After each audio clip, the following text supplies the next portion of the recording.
दोस्तों, दुनिया के सभी बड़े रक्षा विशेषज्ञों का मानना है कि भविष्य में परमाणु बड़ा हमला भी होगा और तृतीय विश्व युद्ध होगा और उसी बड़े परमाणु हमले में लाखों लोगों की जान भी जाएगी।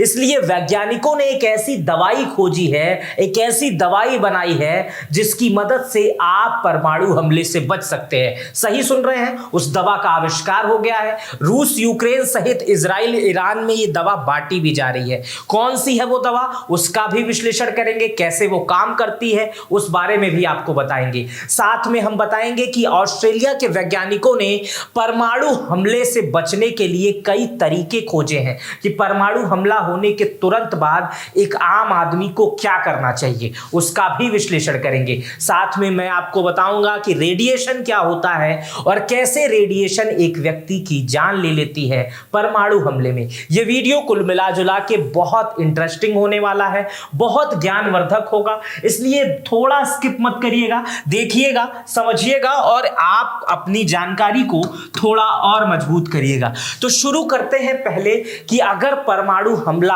होता है तो क्या स्थिति उत्पन्न होती है। यह कल्पना नहीं है जो मैं बता रहा हूं, यह हकीकत है, साइंटिफिक है। कौन सी स्थिति उत्पन्न होगी, परमाणु हमला होगा। परमाणु हमला जब उत्पन्न होगा तो 10 लाख डिग्री सेंटीग्रेड का तापमान उत्पन्न होगा और 10 लाख सेंटीग्रेड का तापमान इतना होता है जो ज्वालामुखी के तापमान से भी बहुत ज्यादा होता है। हमले के 1 किलोमीटर की दूरी पे अगर आप हैं, ऐसा कभी ना हो कि आप वहां पर रहें, हमले की 1 किलोमीटर की दूरी पर स्थितियां बिल्कुल गलने लगेंगी, जलने जैसी स्थिति हो जाएगी। सीमेंट और ईंट के पत्थर तक राख होने लगेंगे, लोहे की ट्रेन, हवाई जहाज, ये सब गलने लगेगा अगर हमला के 1 किलोमीटर की परिधि तक रहेंगे। हमले के मूल स्थान से 10 किलोमीटर रहने वाले लोग जो है वो बच नहीं सकते हैं, कोई संभावना नहीं है अगर वहां पर बंकर नहीं है, क्योंकि रेडिएशन और इतनी ज्यादा शॉक वेव उत्पन्न होगी कि हालात बद से बदतर हो जाएंगे। ऐसे कहा जाता है ना, चुटकी ऐसे बजेगी और सब कुछ स्वाहा, गायब हो जाएगा, ट्रेन पिघलने लगेगी, इतनी ज्यादा तापमान हो जाएगा। पहले चरण में मची तबाही डायरेक्ट होती है, इसके बाद रेडिएशन की बारी आती है। पहले जो धमाका होता है वो डायरेक्ट होता है कि ऐसे बूम से हुआ और सब कुछ खत्म, लेकिन उसके बाद आता है रेडिएशन। रेडिएशन में गामा किरणें निकलती हैं। आगे मैं आपको रेडिएशन समझाऊंगा कि रेडिएशन काम कैसे करता है। इसमें गामा किरणें निकलती हैं जो एक्सरे से कई गुना खतरनाक होती हैं। जिस हिस्से पर पड़ती हैं शरीर का वो हिस्सा बदल जाता है और ये इतना खतरनाक होता है कि व्यक्ति का डीएनए तक चेंज कर देता है। सोचिए कितने अंदर तक प्रभावित करता है।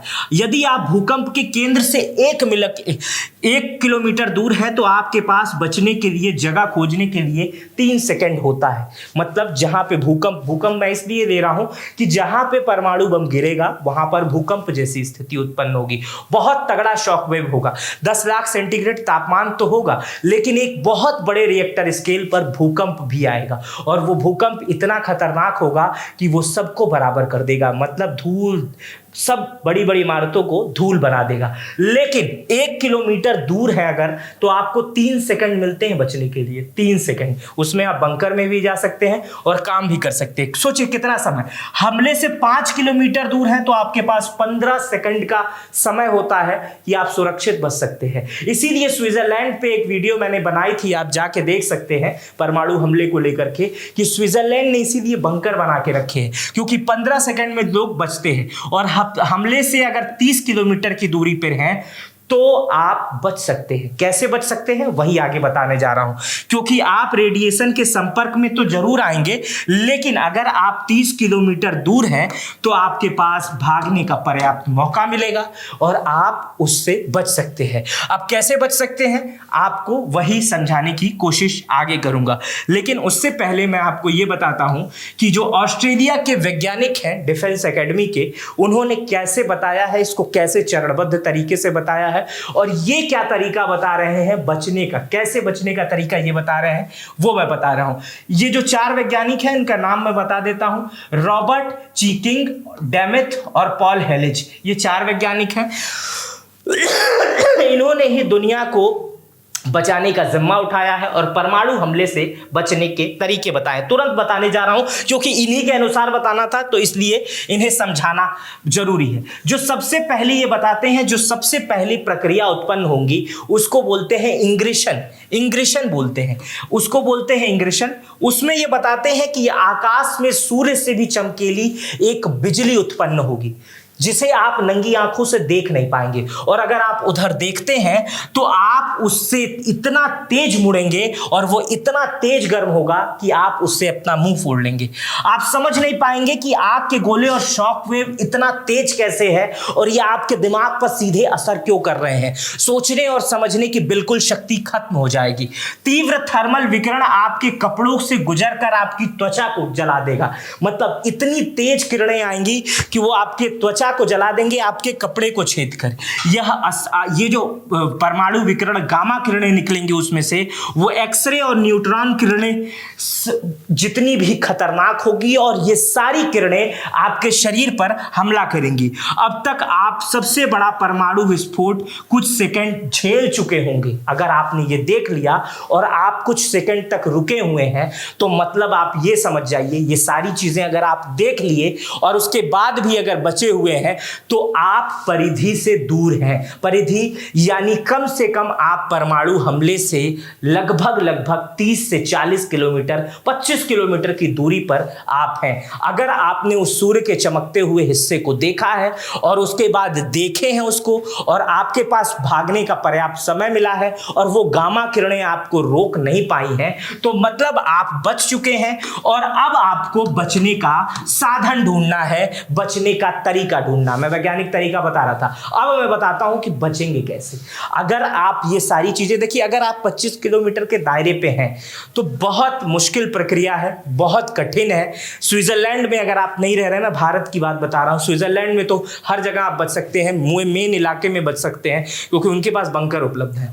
लेकिन अगर भारत में रह रहे हैं, भारत जैसी जगहों पे रह रहे हैं, तो आप कैसे बच सकते हैं, वही तरीका मैं बता रहा हूं। सबसे पहले आपको एक सुरक्षित स्थान ढूंढना पड़ेगा। सुरक्षित स्थान आपके हिसाब से क्या होगा, आइए समझाता हूं।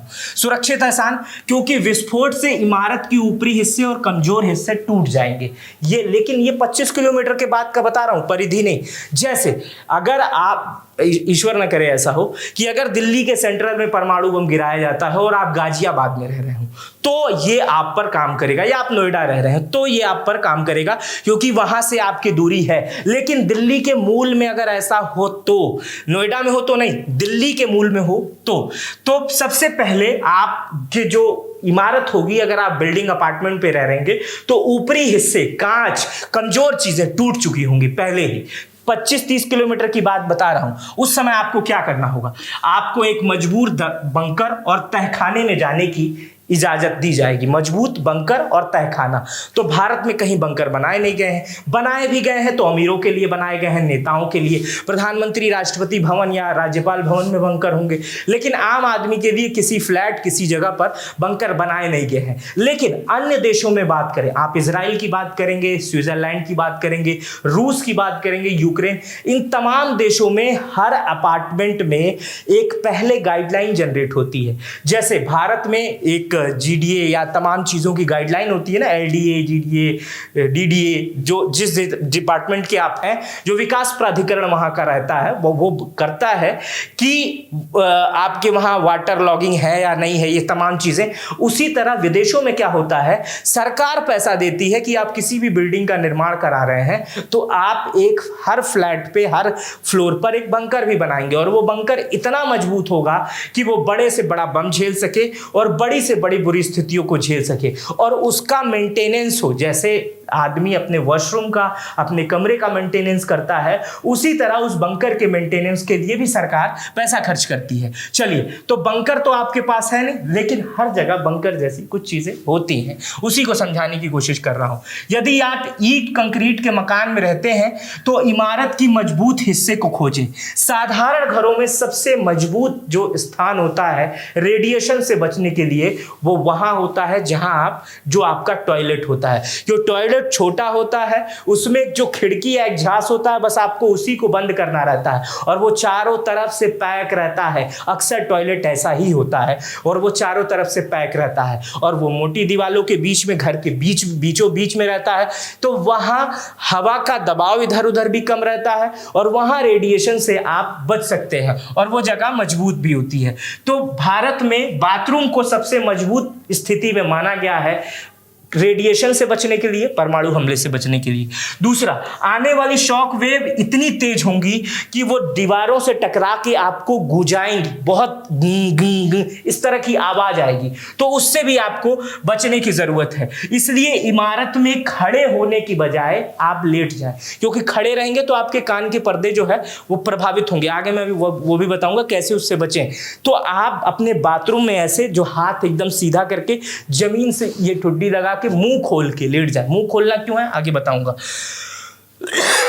यदि आपके पास कोई मजबूत कमरा नहीं है तो मजबूत मेज, मजबूत बेड, मजबूत चौकी या सोफे के बगल वाले हिस्से में रहें और उससे भी बचें। ये भूकंप के लिए भी बचाया जाता है। और जब ब्लास्ट आता है तो अपना जबड़ा खोल लें, और जबड़ा खोल लें किसी भी मजबूत ब्लास्ट की स्थिति में। जब लगातार कहीं ब्लास्ट हो रहे हो, आप उस स्थिति में रहें तो अपना मुंह खोल लेना चाहिए। उससे क्या फायदा होगा? कान के पर्दे नहीं फटेंगे, क्योंकि हवा के आने जाने के लिए मुंह जो है वो रास्ता बना लेगा और मुंह में गूंजेगा नहीं, इससे कान के पर्दे नहीं फटेंगे और स्थितियां बदतर होंगी। और दूसरी स्थिति में बता दे रहा हूं कि हर बिल्डिंग में, अगर आप अपार्टमेंट में रहते हैं तो अपार्टमेंट में एक फायर सीढ़ी होती है जो चारों तरफ से पैक रहती है। वो सीढ़ी भी इसीलिए बताई जा सकती है कि आप केमिकल रेडिएशन से बचें, आप भूकंप की स्थिति में बचें। वो सीढ़ी बहुत मजबूत बनाई जाती है। फायर एग्जिट जिसे बोलते हैं, आप कभी भी मॉल में जाते होंगे या पिक्चर देखने जाते होंगे या आप अपने अपार्टमेंट में भी देखते होंगे, फायर सीढ़ी के जो डोर होते हैं वो एकदम ऐसे होते हैं जिसमें बीच में रबर नुमा चीजें लगी रहती हैं जिससे हवा अंदर जाया ना जा सके, और जो उसके खींचने वाले दरवाजे होते हैं बिल्कुल किसी बड़े फ्रीजर की तरह लगते हैं। ये इसीलिए बनाए जाते हैं कि भविष्य में कभी आग जैसी स्थिति उत्पन्न हो, कोई केमिकल रिएक्शन हो, कोई गैस जहरीली रिस जाए तो सीढ़ी वाले स्थिति में ना जाए, फायर एग्जिट की तरफ ना जाए। तो फायर एग्जिट भी बचने का एक बहुत बड़ा माध्यम होता है। और फायर एग्जिट को जिस कंक्रीट से बनाया जाता है, जिन सीढ़ियों को निर्माण करने के लिए जिस छड़ का इस्तेमाल किया जाता है, वो आम छड़, आम कंक्रीट की अपेक्षा अधिक मजबूत होते हैं। इसको ऐसे समझ लीजिए साधारण भाषा में, अगर आप घर बनाने के लिए 4 एक का मसाला यूज करते हैं तो वहां 2.5 एक का या 2 एक का मसाला यूज होता है और अव्वल दर्जे की छड़ का प्रयोग किया जाता है, बहुत उच्च गुणवत्ता का उपयोग किया जाता है। तो फायर एग्जिट एक बहुत बड़ा ऑप्शन होता है हर किसी गतिविधि से बचने के लिए। अब आगे समझने के लिए आपको मैं रेडिएशन पहले समझा दूं। रेडिएशन, अभी मैं जबड़े को खोलने के लिए कह रहा था ना, अभी आप जब पिल्स के बारे में, दवा के बारे में समझेंगे जो दवा वैज्ञानिकों ने बनाई है रेडिएशन से बचने के लिए, परमाणु हमले से बचने के लिए, उसको जब समझेंगे तब आप इस थायराइड वाले चैप्टर को याद रखिएगा कि जो मैंने क्या बताया था। थायराइड, माफ कीजिएगा, रेडिएशन क्या होता है और थायराइड ग्रंथि क्या होती है, उसी को मैं बताने जा रहा हूं कि रेडिएशन से क्या होता है। इसको आप आगे जब समझेंगे तो इसको ध्यान बस रखिएगा। जैसे ही परमाणु विस्फोट होता है तुरंत पर आसपास के हवा क्षेत्रों में रेडियो एक्टिव आयोडीन जो है वो फैल जाता है। हवा से होते हुए पानी में, जमीन में, खाद्य उत्पाद में जहरीले होते चले जाते हैं। जब आयोडीन शरीर में थायराइड ग्लैंड पर कब्जा जमा लेती है तो इससे थायराइड कोशिकाएं मरने लगती हैं। आदमी को उसके बाद अगर बच भी जाता है तो कैंसर हो जाता है, नहीं तो वहीं पर राम राम सत्य हो जाता है। यही होता है थायराइड ग्लैंड, क्योंकि नाक से आप जैसे ही सांस लेते हैं, यही थायराइड ग्लैंड जो होता है, एक बीमारी भी होती है थायराइड, लेकिन अभी आप थायराइड ग्लैंड को समझिए। आगे अब इसको आप बहुत बेहतर तरीके से समझेंगे कि कैसे परमाणु हमला इसी थायराइड ग्लैंड को प्रभावित करता है। अब देखिए, वैज्ञानिकों ने जो दूसरा चरण बताया है वो है फॉल आउट का। जब परमाणु हमला होगा तो पहला जो होगा वो सीधे होगा, धमाका होगा, और उसके बाद से रेडियो किरणें होने लगेंगी। लेकिन उसके बाद से भी एक चरण होता है, उसको बोलते हैं फॉल आउट। और फॉल आउट कितना बड़ा हो सकता है, लंबा हो सकता है, बहुत लंबा भी हो सकता है। जैसे हिरोशिमा और नागासाकी में जब 1945 में पहला और अब तक का आखिरी परमाणु हमला किया गया था, तो उस समय जो फॉल आउट की प्रक्रिया थी वो बहुत दिनों तक रही। आज भी हिरोशिमा और नागासाकी में जो बच्चे पैदा होते हैं वो विकृत पैदा होते हैं। सोचिए, उस क्षेत्र में अभी भी वो माहौल है, वो सांसों में अभी भी वो गंदगी है, जिसकी वजह से ये चीजें उत्पन्न है। पहला कारण ये है। दूसरा, मैंने शुरुआत में आपको बताया था, डीएनए तक डिस्टर्ब हो जाता है, डीएनए तक बदल जाता है और शरीर के जो हार्मोन्स होते हैं वो भी इधर उधर हो जाते हैं। तो लगभग 70-80 साल पहले जब ये हमला हुआ था, तब से आज तक लोगों के डीएनए गड़बड़ है। लोगों की जो जब बच्चे होते हैं तो विकृत होते हैं, मोटे दुबले पतले इस तरह के होते हैं। तो सोचिए कि क्या स्थिति होती है। अब मैं इस फॉल आउट को समझाऊंगा, उसके बाद से आपको उस दवा का नाम बताऊंगा और वो दवा बताऊंगा कि आप उस दवा को कैसे ले सकते हैं या उस दवा का इस्तेमाल कैसे होता है या वैज्ञानिकों ने उस दवा के बारे में क्या कहा। चलिए दूसरा चरण बताता हूं, बहुत कम समय बचा है वीडियो का, बस बने रहिए। दूसरा चरण है फॉल आउट। बम से जहरीली रेडियोधर्मी कणों को बादल में विस्फोट के दौरान उठ जाएगा और हवा में जमा हो जाएगा, जिसके कारण रास्ते में आने वाला सब कुछ दूषित हो जाएगा। जब बम ब्लास्ट इस तरह से हो जाएगा, सब कुछ सन्नाटा हो जाएगा, तो एक बादल जैसे ऊपर है ना, उसके अलावा एक और बादल का लेयर बनेगा, समझ रहे हैं, और ये बहुत दिनों तक रहेगा। और उसमें छोटे छोटे कण वो सारे जहरीले रहेंगे, वो स्थिति रहेंगी, और जितनी भी चीज उसके दायरे में आएंगी, जितनी भी चीजें आएंगी, जैसे आप एक तरह से समझिए कि तेजाब का एक धुआं बना दिया जाए और उसके बाद वो बूंद बूंद जहां पर भी गिरेगा वहां पर ही जलाएगा, वही स्थिति समझिए। लेकिन ये स्थिति तेजाब से भी बहुत कुछ खतरनाक होगी। यह विस्फोट घंटों के बाद संभवतः कुछ दिनों तक, कुछ महीनों तक जारी रहेगा। आपको खुद इसके असर से बचना होगा, वरना आप जीवित नहीं बच पाएंगे। यदि आप एक स्थिर संरचना तहखाने या आग लगने की स्थिति के इस्तेमाल वाली सीढ़ी पर है, तो आप जरूरत पड़ने पर कुछ दिनों के लिए यहां रुक सकते हैं। मतलब अगर आप जिस जगह को छुपने के लिए बचे हैं उस जगह पर आपको रुकना है। जैसे भूकंप में यह समझाया जाता है, जब भूकंप जैसी स्थिति होती है कि आप सीढ़ी जैसी संरचना पे जो रुके हुए हैं, फायर एग्जिट वाली सीढ़ी, या किसी मेज के नीचे छुपे हैं, या किसी बाथरूम में छुपे हुए हैं, या किसी बंकर में छुपे हुए हैं, तो आप भूकंप के थोड़ी देर बाद बाहर निकल जाते हैं। भूकंप जब आता होगा, अमूमन पूरे भारत में भूकंप को सभी लोगों ने महसूस किया होगा, लेकिन जब परमाणु हमला होता है तो आपको उस जगह तकरीबन तब तक रुकना होता है जब तक आप रुक सकते हैं। अगर आपके पास खाने पीने के कोई साधन नहीं है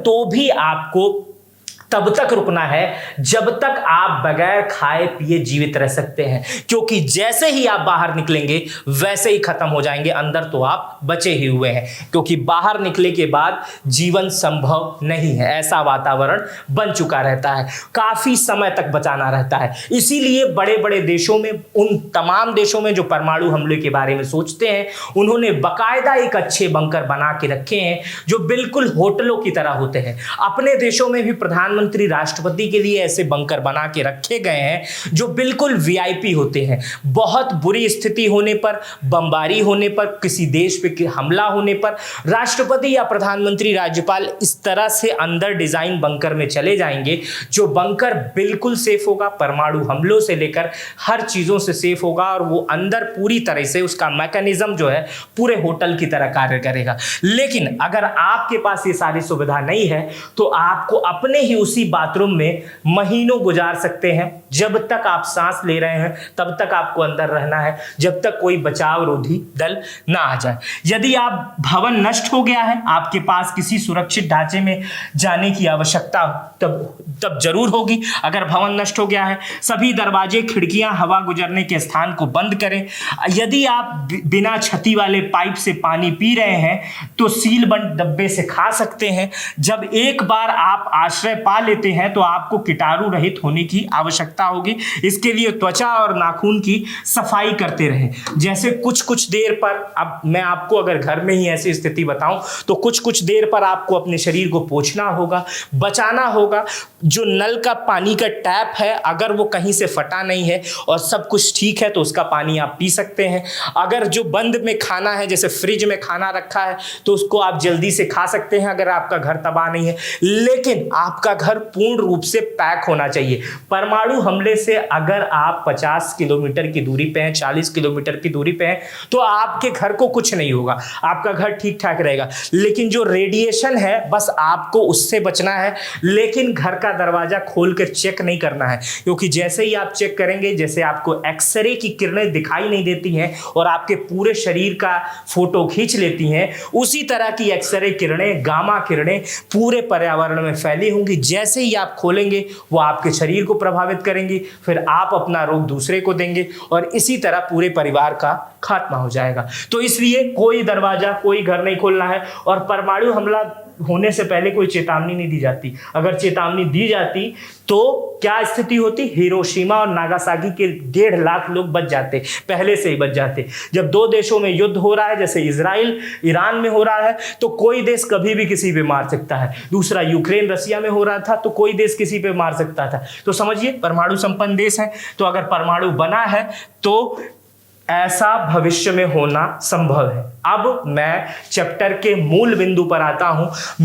मूल बिंदु का नाम है एंटी रेडिएशन पिल्स। ये है एंटी रेडिएशन पिल्स। इसका इस्तेमाल तब होता है जब आप रेडिएशन के क्षेत्र में रहते हैं, रेडिएशन से बचने के लिए। इसका इस्तेमाल बहुत जगह हो भी रहा है और बहुत जगह ऐसे जहां पर रेडिएशन संबंधित चीजें रहती हैं वहां पर ये पिल्स रखी भी जाती है कि आप रेडिएशन से बच लें। रेडिएशन पिल्स मैं आपको शुरुआत में बताया था थायराइड ग्लैंड के बारे में। अब यहां पर आप समझेंगे जो थायराइड ग्लैंड में बताया था उसका उपयोग रेडिएशन पिल्स कैसे करती है। चलिए शुरू करते हैं। रूस और यूक्रेन के जंग के चलते परमाणु युद्ध का खतरा बना है। यूक्रेन अपने देश को एक खास दवा बांट रहा है, इसी का नाम है रेडिएशन पिल्स। और 2023 में यूरोपीय यूनियन ने लगभग 55 लाख गोलियां यूक्रेन को भेजी हैं ताकि वो इमरजेंसी में काम आ सके। क्या है एंटी रेडिएशन पिल्स? आइए उसको समझाता हूं। ये पोटेशियम आयोडाइड KI टैबलेट है जो रेडिएशन के संपर्क में आते ही सुरक्षा दे देता है व्यक्ति को। वैज्ञानिक बताते हैं और दावा करते हैं कि नॉन रेडियो एक्टिव आयोडीन होता है जो शरीर में रेडियो एक्टिव आयोडीन के अवशेषण को रोकने का काम करता है। कैसे काम करती है ये दवा? न्यूक्लियर अटैक के तुरंत बाद पोटेशियम आयोडाइड की गोली लेने पर थायराइड ग्लैंड, जो थायराइड ग्लैंड में बता रहा था ना, जो थायराइड ग्लैंड, यहां थायराइड ग्लैंड में भरपूर आयोडीन हो जाता है। इसके बाद रेडियो एक्टिव आयोडीन शरीर के भीतर पहुंचे, चाहे ग्लैंड से अवशोषित नहीं कर पाती है और खतरा टल जाता है। मतलब जो आयोडीन अंदर बन रहा है उसको अवशोषित नहीं कर पाती है। जो आप दवा खा लेते हैं उसकी वजह से वो अवशोषण रुक जाता है। और अगर सही समय पर ये पिल्स ले ली जाए तो पोटेशियम आयोडाइड की हवा, जमीन, पानी और खाने में घुले रेडिएशन को शरीर के भीतर पहुंचने नहीं देती है। तो अगर आप एक बार इस दवा को खा लें तो आपके जीवित रहने की संभावना बहुत अधिक हो जाती है। कई प्रयोग में इस दावे को स्वीकार भी किया गया है और वैज्ञानिकों ने भी अपनी इस पे पूर्ण सहमति दी है, क्योंकि इसके तुरंत बाद रेडियो एक्टिव आयोडीन जो है अगर इस ग्लैंड में पहुंचना भी चाहे नहीं पहुंच पाता है, क्योंकि ग्लैंड में भरपूर आयोडीन उस समय तक भर दी जाती है उस पिल्स के माध्यम से। आगे समझने की कोशिश करते हैं। इस दवा के पक्ष में 80 के दशक में सोवियत संघ, जो अब रूस का हिस्सा है, उसमें चेरनोबिल परमाणु हादसा हुआ था, जिसकी चपेट में रूस, यूक्रेन और बेलारूस के हजारों लोग आए थे। 3000 लोग ऐसे थे जो तुरंत जो है वो थायराइड थायराइड कैंसर का शिकार हो गए और वो सभी लोग बच गए जिसने ये एंटी रेडिएशन पिल्स ली थी। वो सारे लोग आज जीवित हैं और सारे लोग बच गए थे उस हमले के बाद से। इसके विषय में एफडीए यानी America food and drug control ने भी इस दवा पर सहमति दी है कि परमाणु हमले के तुरंत बाद या किसी भी रेडिएशन या केमिकल हमले के तुरंत बाद एंटी रेडिएशन पिल्स अगर ली जाए तो व्यक्ति की जान बच सकती है। तो आज मैंने आपको बताया कि परमाणु हमले के तुरंत बाद क्या होता है, वो कौन सी दवा है जिसका आविष्कार वैज्ञानिकों ने किया है, क्या क्या स्थिति होती है और आप कैसे कैसे परमाणु हमले से बच सकते हैं। ये वीडियो आपको कैसी लगी मुझे कमेंट बॉक्स में बताइएगा। मेरा नाम मित्र प्रकाश है। अगर आप ये वीडियो YouTube पर देख रहे थे तो चैनल को सब्सक्राइब कर लीजिएगा। फेसबुक पर देख रहे थे तो कमेंट करके अपनी प्रतिक्रिया जरूर दीजिएगा। अपना बेहद ख्याल रखिएगा। बहुत बहुत शुक्रिया।